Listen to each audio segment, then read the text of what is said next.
Madame Hodgkinson, Marianne. Bonsoir.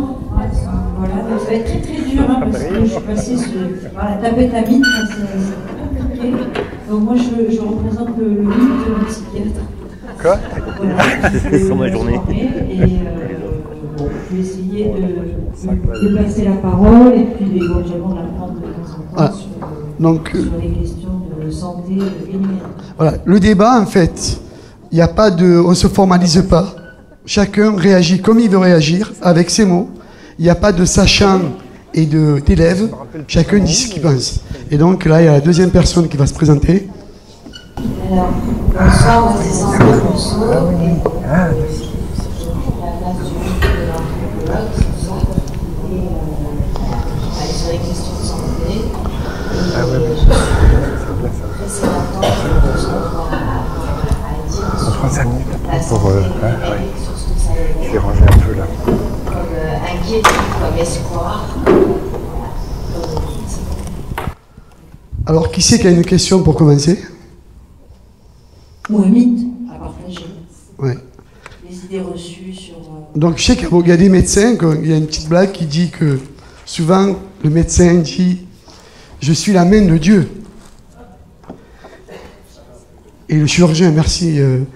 Et Dieu regarde les chirurgiens et dit « Moi, je ne me suis jamais pris pour un chirurgien, je suis Dieu ». Voilà. Donc, là j'amène sur le débat le médecin et le numérique. Ça vous dit rien? Il y a un monsieur qui veut.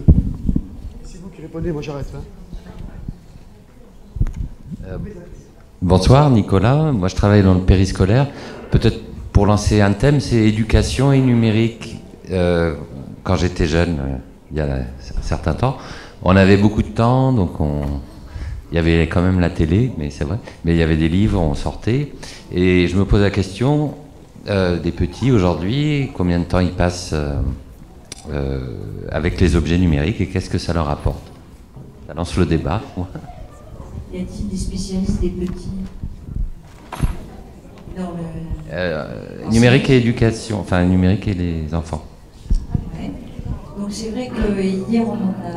Oui, parce que hier c'était la thématique, voilà. donc ouais. C'est pour ça qu'on a pris... Ceux qui ont participé hier ont peut-être des réponses. Je te présente. Nathalie Romani, psychologue en pédopsychiatrie.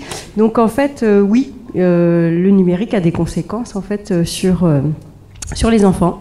En effet, aujourd'hui, on voit qu'il y a des troubles en fait, donc notamment sur les tout petits qui utilisent le numérique, c'est-à-dire les enfants de moins de 3 ans. Et ce qu'on repère en fait, c'est un trouble proche de l'autisme, voilà, qui n'est pas de l'autisme. Et à partir du moment où on supprime les tablettes et le numérique, en fait, eh ben, tout rentre dans l'ordre. Voilà.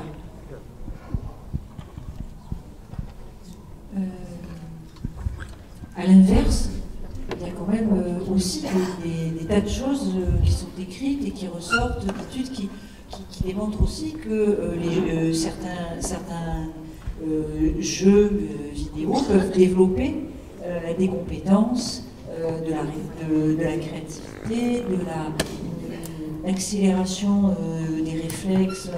Donc après, donc ça c'est très compliqué hein, sur à quoi les outils.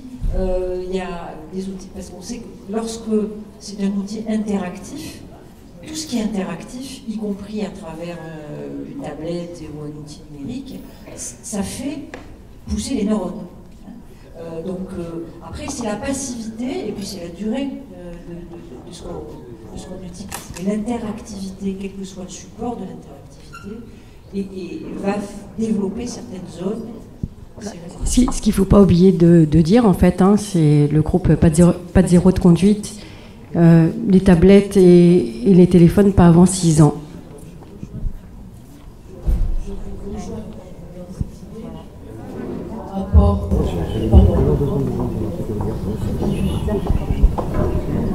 Alors, moi, c'est Marco, maman de plein d'enfants, l'éducation, etc. Donc, je rejoins votre idée sur l'aide du numérique, sur certaines personnes qui vont jouer, chercher par des jeux ou autres. Et comme sur le net, il n'y a pas tout. Du où ils finissent en bibliothèque pour avoir d'autres résultats, historiques, etc. Donc ça c'est sympa. Mais par contre, j'ai une autre idée sur le numérique peut-être plus tard. Je dirais, enfin, l'ambivalence, c'est que le numérique peut aussi tuer, les écrans peuvent aussi tuer, dans le sens où actuellement certains pays sont en train de mettre des lumières sur les passages piétons parce qu'ils ont vu que les piétons se sont écrasés à force de regarder vers leurs pieds, donc vers leur téléphone.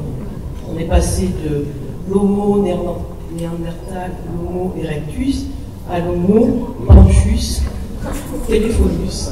Et c'est vrai, c'est une réalité. Il y a des, je ne sais plus quel pays, hein, il faudra peut-être regarder mieux, mais ils vont mettre des signalétiques qui éclairent quand on passe sur le passage piéton pour faire voir qu'on peut passer.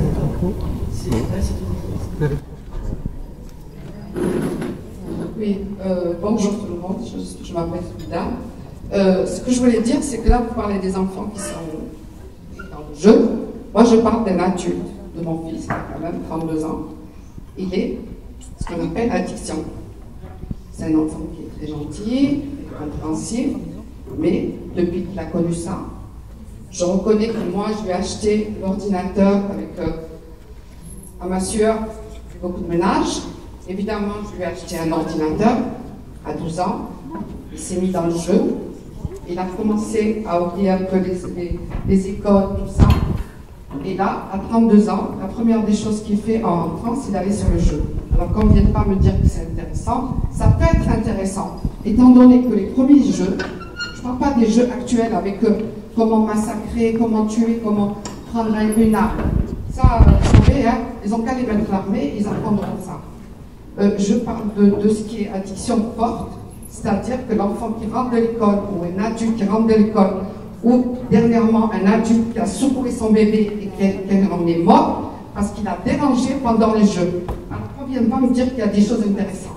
Il y a peut-être des trucs intéressants et j'ai pu le trouver à mon fils quand il faisait des jeux et qui me dit maman, pour me leurrer, il me dit maman t'inquiète, parce qu'il fallait que quand je rentre du travail, il fallait que je regarde ce qu'il faisait, et il me dit maman t'inquiète, je te jure que j'apprends plein de choses. Moi je me suis mis dans le bain, j'ai cru que c'était vrai quand il faisait des recherches pour aller à tel ou tel jeu, il y avait ce qu'on appelle des énigmes, et c'était comme moi qui lui donnais des réponses. Il me disait maman tu es très forte, je suis forte, mais finalement je n'ai pas été assez forte pour l'arrêter. Oui, merci pour votre témoignage, madame. En fait, dans la construction des débats, c'est les débats qu'on a eus hier sur ces enjeux-là. Comme vous n'étiez pas là, ben, on attend ces préoccupations. Mais oui, je ne suis pas en train de dire vous en foutez ou pas. Je vous dis vous avez raison. Je vous dis juste que nous, aujourd'hui, on est sur une autre thématique. Et après, on peut en parler. Aujourd'hui, on est sur la santé et le numérique. Hier, on était sur les addictions, on en a beaucoup parlé. Dommage que vous n'étiez pas là parce que, franchement, ça aurait enrichi les débats. Et là, aujourd'hui, oui, mais c'est pour ça que la santé, c'est complexe. Et on a essayé de donner un peu de catégoriser tout ça. Donc là, par exemple, je sais qu'il y a des médecins, je sais qu'il y a des pharmaciens. Depuis qu'il y a le numérique, qu'est-ce que le numérique a changé? Et là, j'aimerais bien provoquer un médecin ou une pharmacienne, oui. Merci, il n'y avait rien contre vous. Alors, moi, Marie Hurle, le pharmacien. Tu veux dire changer pour tout, pour les patients, pour les soignants? Oui, non, mais c'est comment comment tu as vu ce changement qui est pharmacienne, toi? Alors, et tu es pharmacienne où? À l'Estac. Stac-Gare ou Stac-Plage? Alors pour moi, le numérique, c'est quelque chose qui amène énormément d'informations. Les informations, elles peuvent être vraies ou fausses, et là, le problème, c'est quand la personne qui n'a pas une culture médicale suffisante croit pouvoir trouver sur Internet ce qui va le soigner, quelle maladie il a. Est-ce que remet en question la cause de ces soignants traditionnels?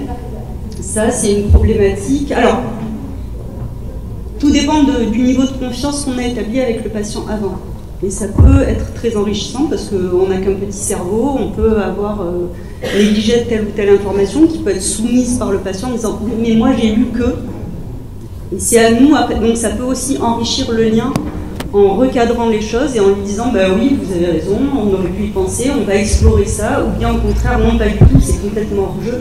Mais là, ça dépend vraiment d'un rapport de personne à personne. Donc pour moi, c'est pas un grand danger dans la mesure où les personnes ont d'abord la notion qu'ils ont des référents qualifiés auprès desquels ils peuvent amener ces informations-là.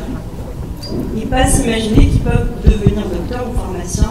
Par contre, ils peuvent prendre toutes les informations qu'ils veulent, les amener, les soumettre à question et dialoguer autour de ça, voir si c'est une mauvaise idée. Voilà.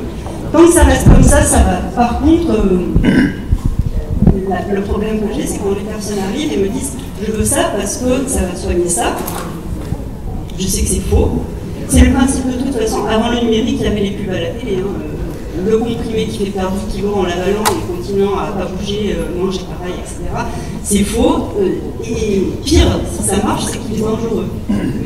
Voire médiatoire, genre, il y a quand même beaucoup de choses qui ont défrayé la chronique à ce sujet-là. Mais tant qu'on vient en parler, c'est pas grave. Je peux dire, je peux recadrer, je peux chercher, je peux fouiller. Si je ne connais pas, j'ai mes sources d'informations. Sachez-le, sur Internet, vous avez quand même. Quand vous allez sur certains sites, il y a des labels qui vous certifient que les informations que vous trouvez sur ces sites-là sont des informations validées, sérieuses, etc. Par contre, ce qui me fait souvent hurler, c'est les blogs, pas les blogs, les forums. Les forums. Alors là, je vois même des réponses qui sont signées docteur machin, mais c'est pas possible. Parce que là, tout est dans l'anonymat, n'importe qui peut s'amuser à dire je suis docteur machin.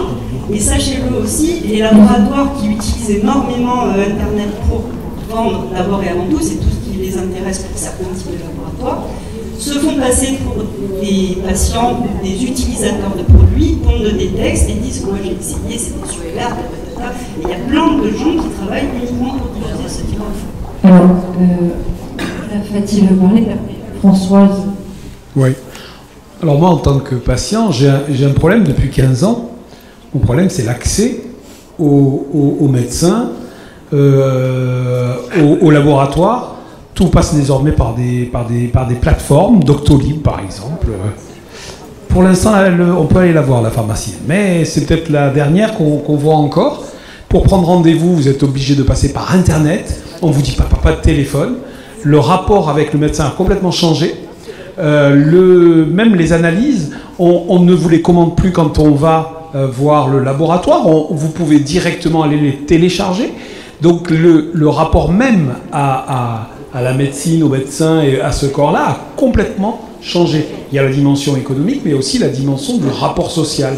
Et ça, c'est vrai pour tous les secteurs de la société, mais même celui-là qui est le plus sensible, avec lequel la relation humaine doit être la plus forte. Parce qu'on sait bien que la maladie, c'est aussi c'est quelque chose qu'on a dans la tête et plus profondément.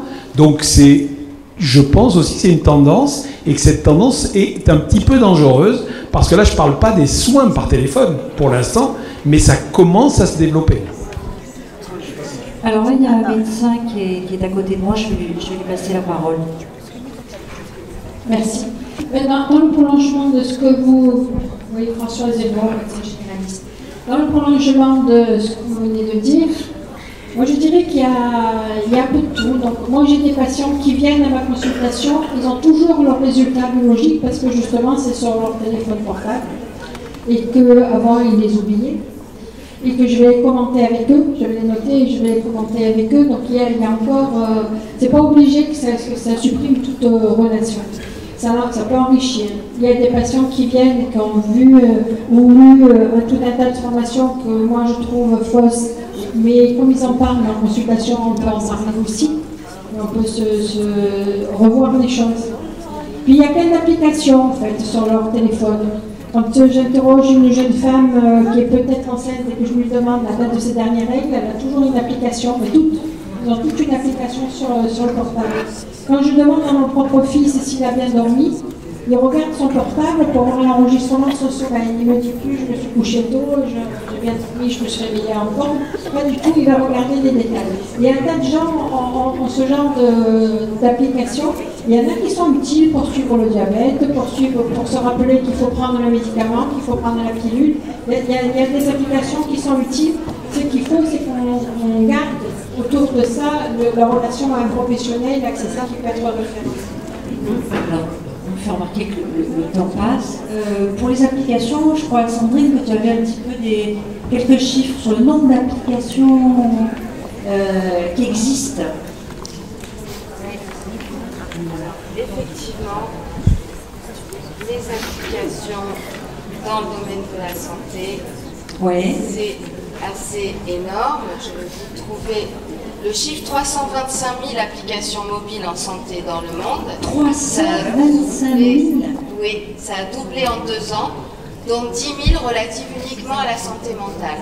Donc c'est aussi tous ces trucs, les montres, les choses sur lesquelles on calcule le nombre de pas qu'on fait, tous ces outils que plein de gens utilisent en fait ici et ailleurs autour de la santé. Est-ce qu'il y a des gens ici qui ont des applis sur leur Est-ce qu'il y a des témoignages sur l'utilisation des applications sur la santé? Pour arrêter de fumer, pour maigrir, pour dormir. Non, personne n'utilise ce genre d'application. Oui, moi j'ai une application qui compte le nombre de pas que je fais chaque jour. Les kilomètres. Après, on parle de calories que j'aurais perdu, enfin ça je ne vois pas trop. Mais bon, ça, au début c'était plutôt un amusement, mais en fait je trouve que c'est assez intéressant. C'est-à-dire que moi-même je veux dépasser mon record régulièrement. Et donc quand j'ai l'occasion de marcher, je marche plus que ce que je marchais avant. Et ça me fait du bien de toute façon. Avant je marchais sans application. C'était pas... Ça marchait très bien aussi. Et là, ça n'a pas changé grand-chose, si ce n'est que quand j'ai dépassé mon record, mon téléphone m'applaudit. Le système de récompense et sa rapidité dont on a parlé hier justement autour de l'addiction. Oui, je pourrais parler aussi d'un nouveau comportement que propose le numérique. Par exemple, avant, j'allais voir mon médecin, il me disait, bon, déshabille-toi, il me tâtait, juste de le voir, ça rassurait. Maintenant, si vous avez mal à la tête, tapez sur la touche 1. Si vous ne respirez pas, tapez sur la touche 2. Donc, il est où le médecin, quoi? Et en même temps, dans les lieux où il n'y a pas de médecin, dans des pays où il y a très peu de démographie médicale, bah, ça peut être pratique d'avoir un médecin en ligne qui est loin. Oui, dans ce pays-là, mais ici. Ah, mais même ici, il y a des zones qui ne sont pas couvertes par certains professionnels. Bah, je ne sais pas ce que vous en pensez, mais oui, ça peut avoir un intérêt. Monsieur Padovani, le micro. Oui, bonsoir. Donc, docteur Padovani, médecin généraliste à la retraite, ayant exercé pendant 37 ans sans ordinateur. Sans échographe, sans scanner, sans IRM et sans e-santé. Comme beaucoup de mes collègues de la même génération que moi. Et ça ne nous a pas empêché de soigner un grand maximum de gens et ça ne nous a pas empêché de porter un grand maximum d'enfants vers des adultes forts, majeurs et importants. Tu hésites? Mais donc je ne vais pas faire un retour sur un passé qui effectivement avait ses joies, ses bonheurs et puis aussi ses défauts. Et je ne vais pas mettre en doute la qualité de tout ce qu'on appelle l'imagerie médicale, mais on est aujourd'hui sur ce qu'on appelle la e-santé. Alors la e-santé, ça vient d'être évoqué, c'est aujourd'hui la possibilité, parce qu'il y a des déserts médicaux, et bien d'avoir un contact avec un médecin par une caméra vidéo et de faire un diagnostic par cette caméra vidéo. Donc je me dis, et je me suis toujours posé la question, quand on doit montrer dans une spécialité quelconque comme la dermatologie, une plaie, un bouton, qu'on le montre avec ses yeux ou qu'on le montre avec une caméra qui me répertorie sur un écran, ça peut se concevoir. Quand on doit faire un diagnostic à distance sur quelqu'un à qui on doit proposer de se palper quelque part, de dire quels symptômes il a, et qu'en face, on n'a pas vraiment la sensation et le contact avec cette personne, ça me paraît quelque part un petit danger. Un petit danger parce que finalement le médecin, la plupart du temps dans son diagnostic, il découvre les choses au fur et à mesure de sa promenade sur le corps et sur l'interrogatoire qu'il fait au niveau du malade. Et que les choses ne sont pas stéréotypées sur un canevas qui doit poser des questions, parce qu'aujourd'hui, c'est encore le médecin qui pose des questions. Demain, ça sera comme quand vous téléphonez à une assurance, tu nous l'as dit hier à table, c'est-à-dire ça sera un médecin virtuel qui vous dira ce que vient de dire Ali. Avez-vous mal au doigt? Oui. Vous avez mal au doigt, mais quel doigt? Celui-là. Mais voilà. Et vous allez répondre à des questions qui en fait sont des questions d'un ordinateur avec toute l'intelligence artificielle que ça a, et non pas avec l'intelligence, je dirais, sensuelle et sensitive que peut avoir le rapport entre le médecin et son malade. Et donc, sur certains points, effectivement, il y a de la qualité à avoir de l'informatique, et ma collègue pharmacienne ici l'a bien défini, il y a un apport, il y a quelque chose effectivement de positif, mais il faut savoir où on va arrêter et où on va mettre la limite de cette informatisation de la médecine. Voilà, je crois que à un moment donné, il y a des limites, c'est celle du rapport entre deux êtres humains. Alors ce rapport justement entre médecin et patient, il est peut-être affectivement épais, il est sensuel, sensitif, vous avez dit, mais c'est aussi un rapport de pouvoir. Donc est-ce que justement ça donne pas aussi plus de pouvoir aux gens que de pouvoir se renseigner sans passer par le médecin? C'est une vraie question que pose un certain nombre d'usages du numérique. Alors, il y a aussi une réponse à apporter. Bien souvent, c'est pas péjoratif de le dire, mais bien souvent les gens n'ont pas les codes et les clés pour recevoir l'information qu'il y a sur les réseaux sociaux et sur le net. C'est pas pour rien qu'un pharmacien fait 10 ans d'études, qu'un médecin en fait 15, c'est pas pour rien. Et donc les clés de l'interprétation, c'est un peu comme quand on donne un diagnostic par téléphone ou par informatique, il y a le rendu d'un diagnostic qui doit se faire. On ne rend pas un diagnostic comme ça brutalement à quelqu'un quand il s'agit d'un cancer, quand il s'agit d'un VIH, quand il s'agit d'une hépatite C. Il y a la façon d'aborder les gens pour le rendre. Et ça, je crois que ça sera toujours du rapport humain et jamais du rapport à l'informatique. Moi, je voudrais, parce que tu parlais donc de médecine à distance, hein, tu disais quand il y a des déserts médicaux, c'est bien, mais qui dit déserts médicaux dit que l'endroit où il y a le docteur il est totalement débordé, d'accord? Donc il est déjà débordé dans le réel. Et il ne va pas forcément pouvoir en rajouter une couche dans le virtuel, c'est-à-dire qu'il a déjà tous ceux qui font la queue, et on voit bien les queues terribles qu'il peut y avoir, y compris dans des grandes villes, y compris où on est censé avoir beaucoup de médecins, et il est déjà complètement surbooké. Répondre en plus, c'est un leurre que d'imaginer qu'il y aura des médecins disponibles là où il y en a, parce que là où il y en a, ils sont déjà débordés. Donc la question, se dire que l'e-santé va répondre à la pénurie des soignants, c'est pas totalement vrai. Donc après, il y a effectivement, on passe au robot. Et là, on passe effectivement dans autre chose.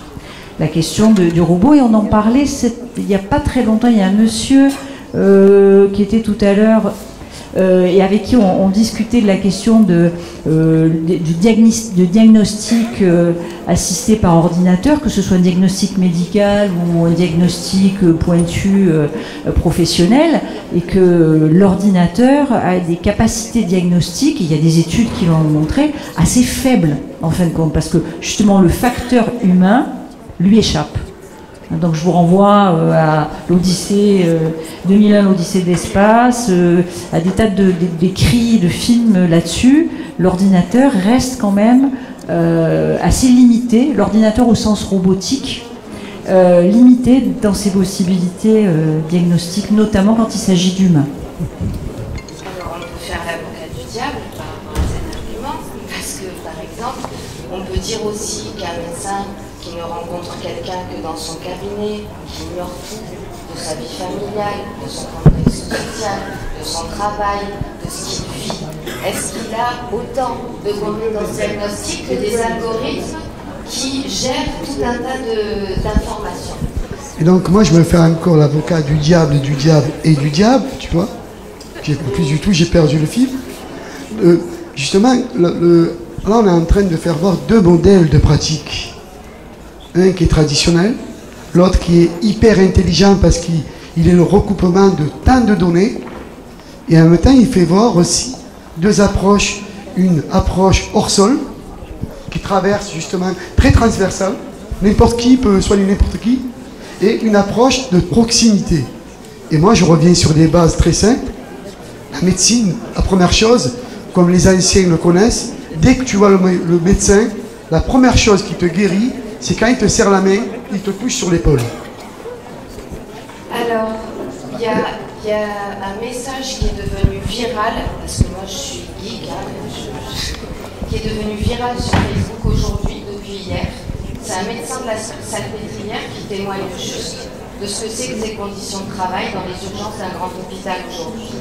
Et ce médecin dit qu'ils sont 4 sur quelque chose qui ressemble à un village, la Salpêtrière, que c'est 14 heures de suite de garde, que c'est de la maltraitance non-stop, qu'il y a des gens qui meurent aujourd'hui en France dans les urgences. Donc quand on me dit voilà que l'important c'est la présence des médecins, ce qui voudrait dire qu'il faudrait peut-être financer le fait qu'ils soient présents au lieu d'opérer un virage numérique. Ça pose toute la question des politiques de santé. Mais justement, là, Sandrine, c'est des choix de société. Est-ce que, justement, on fait des substitutions numériques et alternatives, presque, on appelle ça de la médecine discount, ou de l'ubérisation. Ouais, de l'ubérisation, et en même temps, pour discréditer, on ne donne pas les moyens humains, et en faisant croire que la qualité des médecins humains se dégrade. C'est faux, c'est juste les moyens. C'est juste parce que, quelque part, les décisions n'ont pas été prises, parce que pour faire quelqu'un qui est dans le secteur médical, que ce soit une infirmière, que ce soit un médecin, que ce soit un pharmacien, il faut à peu près 5-15 ans. Donc ça veut dire qu'une décision politique est prise quelque part, la répercussion de cette décision politique sera dans 15 ans. Donc ça veut dire aussi que quelque part, comme on n'a pas su prendre le virage, on nous dit, il y a un terme qu'on dit à tous les médecins quelque part, il faut faire ce qu'on appelle le virage ambulatoire. Alors ce virage ambulatoire, vous ne savez pas ce que c'est que l'État, le ministère de la Santé dit il ne faut plus qu'il y ait des gens dans les hôpitaux. Il faut que ce virage ambulatoire, ce soit les médecins de ville qui soient aujourd'hui les acteurs de la santé de première ligne. Mais dans ce virage ambulatoire, bien souvent, il est tellement grand le virage qu'on finit dans le fossé. Et donc, non seulement pour ce virage, il n'y a pas la possibilité d'avoir les médecins, mais il y a aujourd'hui une politique qui est menée depuis déjà très longtemps, qui fait qu'on n'a pas fait en sorte qu'on ait des médecins sur le terrain. Mais je dis bien sur le terrain, parce qu'on est dans une période où, paradoxalement, on n'a jamais tant eu de médecins enregistrés au niveau de leur conseil de l'ordre. On a plus de 155 000 médecins sur le territoire. Sauf que ce qu'on n'a pas, ce sont des médecins de première ligne, c'est-à-dire des médecins généralistes, qui ne sont plus du tout aujourd'hui en capacité de faire ce travail. Parce que quelque part, on ne leur a pas donné la possibilité je dirais, d'avoir une consultation et une valorisation importante, et qui plus est dans les endroits qu'on dit déserts médicaux, dans les campagnes, mais je vous signale que les déserts médicaux, et vous le savez peut-être tous ici, il y en a également dans Marseille, et en particulier dans certains quartiers qui ne sont pas très loin d'ici, comme dans certains autres quartiers d'ailleurs du sud de Marseille, où on a beaucoup de déserts médicaux. Eh bien, à ce niveau-là, on n'a pas su solliciter les médecins généralistes pour qu'ils s'installent. On a fait tellement de fenêtres aujourd'hui. Un médecin généraliste, il peut être dans un service hospitalier en tant que médecin de médecine générale. Un médecin généraliste, il peut faire de l'aéronautique, il peut faire de la plongée sous-marine, il y a tellement de fenêtres qu'on lui a données aujourd'hui, que de toute façon, comme on lui laisse pas une qualité de travail, à la fois sur le plan du temps et sur le plan de la rémunération et sur le plan de son activité, eh bien, ils ne viennent pas. Il y a 12 à 15% d'une génération qui s'installe en médecine générale. Donc quand la génération qui est la mienne, et dont certains sont encore au travail, quand cette génération va s'effacer, ça va être encore pire dans quelques années. Dans quelques 4 ou 5 ans, quand certains diront « bon, j'en ai marre, je m'arrête », il va y avoir encore un fossé, parce que si même demain, on nous met en 2020 un numerus clausus qui va s'effacer, je le répète, ça fait dans 15 ans qu'on aura, à partir de 2020, c'est-à-dire en 2035, vous aurez des médecins peut-être plus importants, mais pas forcément des médecins généralistes. Il faut trouver une position pour que ce qu'on appelle les médecins de première ligne, eh bien, soient des médecins qui arrivent à s'installer. Et ça, c'est une politique d'une société, c'est une façon de concevoir une politique complètement différente de celle qui est aujourd'hui. Des réactions, d'autres des questions? Moi, alors moi qui ne suis pas médecin généraliste, mais qui suis psychiatre, je peux témoigner aussi de la pénurie globale, générale, concernant la psychiatrie, avec une très forte diminution du nombre de psychiatres, puisqu'il y a une certaine époque où il y avait deux manières de devenir psychiatre. Il y avait l'internat, donc qui correspond à un concours et qui permettait d'accéder à une spécialité. Puis il y avait un examen, un mode d'entrée qui était l'internat de psychiatrie et qui ouvrait, donc qui permettait de former, par exemple dans la région, en gros, une soixantaine chaque année.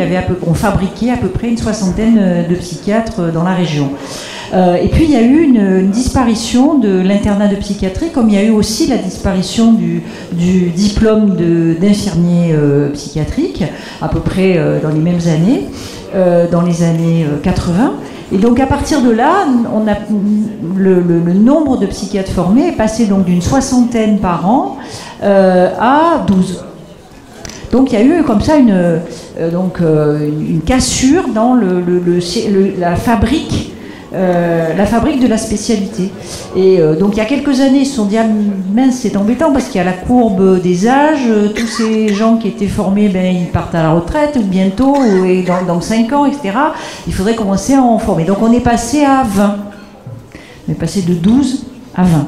Mais on voit bien que ça ne va absolument pas éponger la cassure en termes de formation par rapport à la pyramide des âges. Donc ça, c'est un premier élément. Et parallèlement, j'imagine que, bon, c'est tout un peu, c'est que la demande, c'est-à-dire le besoin, la souffrance psychique, le besoin et la souffrance repérée et la demande d'accès aux soins psychiques a fortement augmenté. Et donc, on se retrouve avec deux trucs, c'est-à-dire d'un côté, le nombre de praticiens qui baisse, et de l'autre côté, une demande qui est accrue. Donc, nous sommes actuellement dans un état de pénurie extrêmement important, et avec des files d'attente terribles, c'est-à-dire que par exemple nous dans notre établissement à l'hôpital Édouard-Toulouse, on manque dans chacun des services à peu près, il manque en gros un quart des médecins sur l'établissement en termes de postes, entre les postes qui sont théoriques et la réalité, donc un quart de médecins avec toujours de nouvelles et plus de demandes tous les ans. Donc on a un véritable souci, donc il y a une fermeture d'un certain nombre de services, il y a des listes d'attente qui augmentent. Plus on attend pour se soigner, plus on est malade.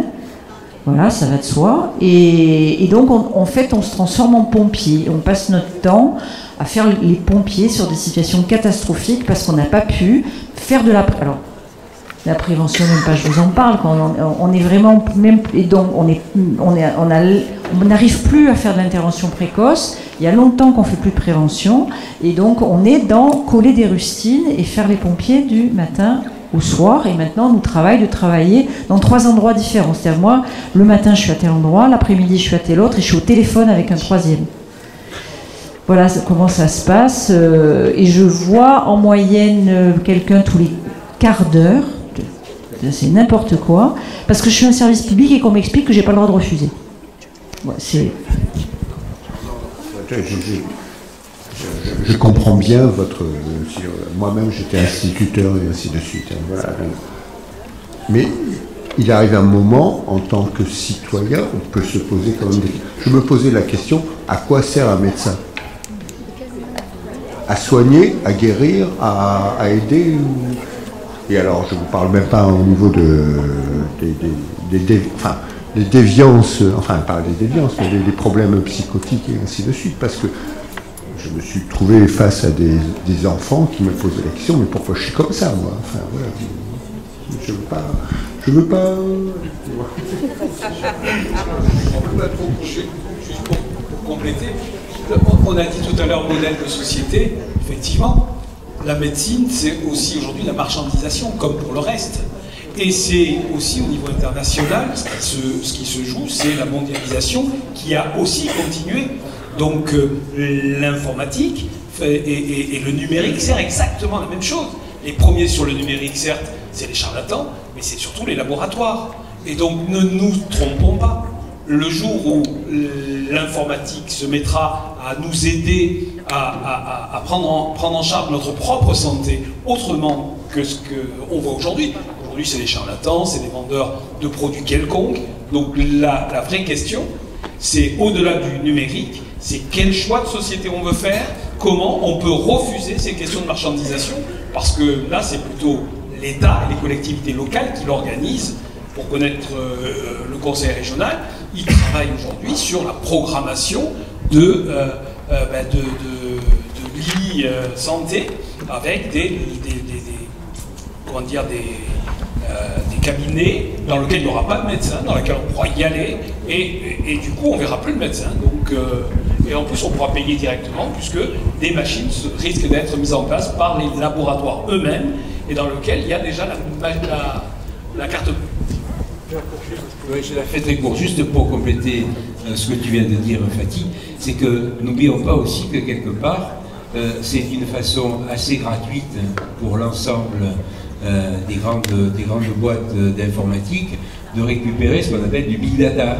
C'est-à-dire qu'il y a un grand nombre d'informations que l'on donne aujourd'hui à travers ces ordinateurs, pour lesquels il en faudrait un temps fou et une main-d'œuvre colossale pour pouvoir récupérer ces informations, pour pouvoir derrière produire un peu ce qui est tentant, excitant, ou bien calmant, ou bien pour la population. Et donc quelque part, ils savent exactement tout ce que les gens ont besoin, un besoin naturel ou un besoin artificiel, mais tout ce dont on a besoin est là-dedans. Donc les plus grands bénéficiaires d'ailleurs, ce n'est pas les laboratoires pharmaceutiques, ce sont ceux qui ont aujourd'hui l'accès à ces savoirs de big data et qui avec ça font du pognon sur toute la planète. Écoute, la conclusion, je donne à Sandrine. Moi, je vais à l'encontre de ce qui dit Patrick Padovani, forcément. Parce qu'on a vu ces premiers signes déjà dans le commerce. On a vu d'abord les grandes surfaces, après les discours, et au fur et à mesure, tout le personnel qui disparaissait, où il y a le lien direct entre le consommateur et le fournisseur. Donc, on est dans le même mécanisme. Et là, on le voit aussi, par exemple, avec toute l'approche automédication. Les pharmacies, on n'a plus besoin maintenant de mettre tous les médicaments sur de grandes surfaces et on pioche. Donc on est, et au bout du compte, j'ai dit bientôt, qui c'est qui va sponsoriser, financer des hôpitaux, ce sont les laboratoires. Et Carrefour, bien sûr, c'est bon. Sandrine? Je vais vous demander bientôt de clôturer. Merci. Alors, quelques petits mots pour terminer, pour en revenir à cette belle performance qu'on a vue tout à l'heure avec les mythéologies, etc. Alors on en a eu pas mal, et c'est vrai que sur ce sujet, en fait, il y a plus de prospection et de mythes que de... Même les livres scientifiques font de la science-fiction en ce moment. Ils sont en train d'imaginer ce que ça va pouvoir devenir.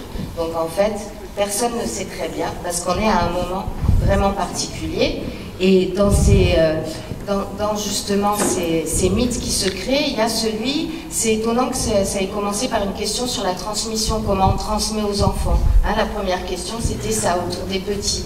Parce que ça pose cette question-là. Il y a une BD d'Enki Bilal qui s'appelle Bug, qui montre comment serait le monde en 2041 si on avait tous perdu nos smartphones, nos mémoires digitales. Et là, c'est la grosse question de qu'est-ce qu'on transmet, qu'est-ce qui nous reste comme mémoire. Ça, c'est vraiment une question de société aussi.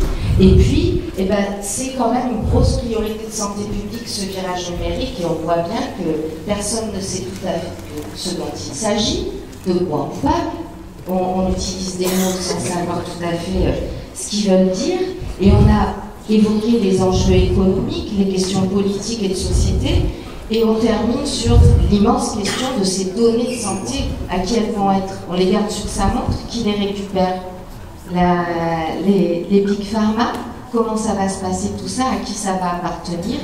Donc je pense que, et comme bien souvent, c'est quand on finit de parler qu'on devrait recommencer à le faire. Merci. Merci beaucoup. Merci. Attendez, voilà, je vais vous donner quelques consignes et la démarche à suivre à partir de maintenant. Donc, je vais vous demander à l'ensemble des personnes de bien vouloir quitter les lieux pour aller se restaurer, partager un pot dans le local des Arts à part, qui est juste en face. Attention, retour ici pour 21h05. On a avancé un peu le programme pour des raisons techniques, il fallait qu'on fasse ça pour que Idir puisse arriver à temps et jouer le plus rapidement possible parce que notre Shivani est bien fatigué.